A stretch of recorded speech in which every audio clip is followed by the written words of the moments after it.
Vi ska nu gå igenom vad som gäller och vad du ska tänka på vid mörkerkörning. Vid körning i mörker ska du vara extra försiktig eftersom olycksrisken är 2 till 3 gånger större jämfört med körning i dagsljus. I mörker har du kortare siktsträcka än i dagsljus. Därför sker många olyckor med gående just i mörker. På vilket avstånd du upptäcker en gående beror på hur personen är klädd och vilket ljus du har tänt. Vi ska nu gå igenom på vilket avstånd du upptäcker gående. Kör du med halvljuset tänt upptäcker du en gående med mörka kläder på 20 till 30 meter. Med ljusa kläder på 60 meter. Med reflex på 125 meter. Kör du med helljuset tänt upptäcker du en gående med mörka kläder på 150 meter. Med ljusa kläder på 300 meter.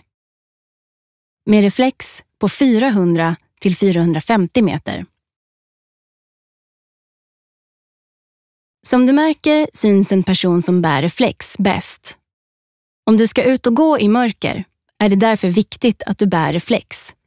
Annars riskerar du att bilister upptäcker dig för sent. Vid mörkerkörning ska du alltid försöka ha så lång siktsträcka som möjligt. Om du kör i mörker och du blir bländad kan din siktsträcka bli nära 0 meter. Efter bländningen tar det tid innan mörkerseendet blir bra igen. När du kör i mörker ska du därför undvika att titta direkt mot starka ljus, som till exempel mötande bilar. Om du möter en bil, rikta istället blicken till höger, bort från den mötande bilens strålkastare. För att få bra sikt i mörker ska du använda helljuset så ofta som möjligt. Det finns däremot bestämmelser om när det inte är tillåtet att använda helljus. Du får inte använda helljuset om det redan finns tillfredsställande belysning eller om du riskerar att blända en annan förare. Nu ska vi gå igenom hur du ska göra när du får möte i mörker. Hur du ska göra vid möte beror på om du får möte på en rak väg, i en kurva eller vid ett backkrön. Får du möte på en rak väg, gör så här. Kör med helljus så länge som möjligt. Byt till halvljus precis innan ljuset når mötande fordon eller när du riskerar att blända föraren.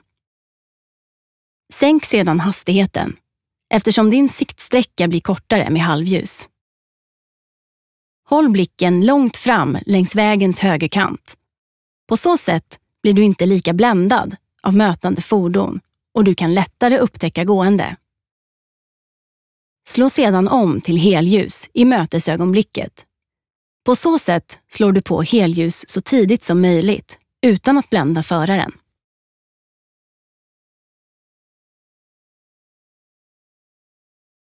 När du närmar dig en kurva kan du växla om till halvljus ett kort ögonblick. Genom att växla till halvljus ett kort ögonblick blir det lättare att upptäcka mötande fordon tidigare eftersom du då kan se mötande fordons strålkastare.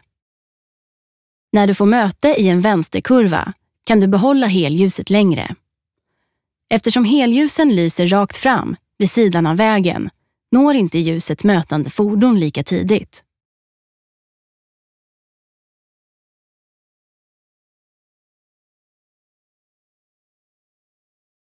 Får du möte i en högerkurva måste du växla om till halvljus betydligt tidigare än i en vänsterkurva.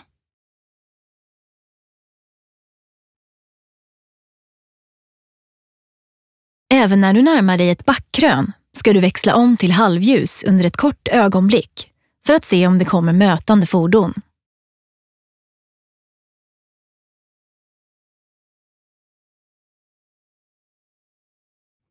Möter du en lastbil ska du växla till halvljus när du ser lastbilens positionsljus.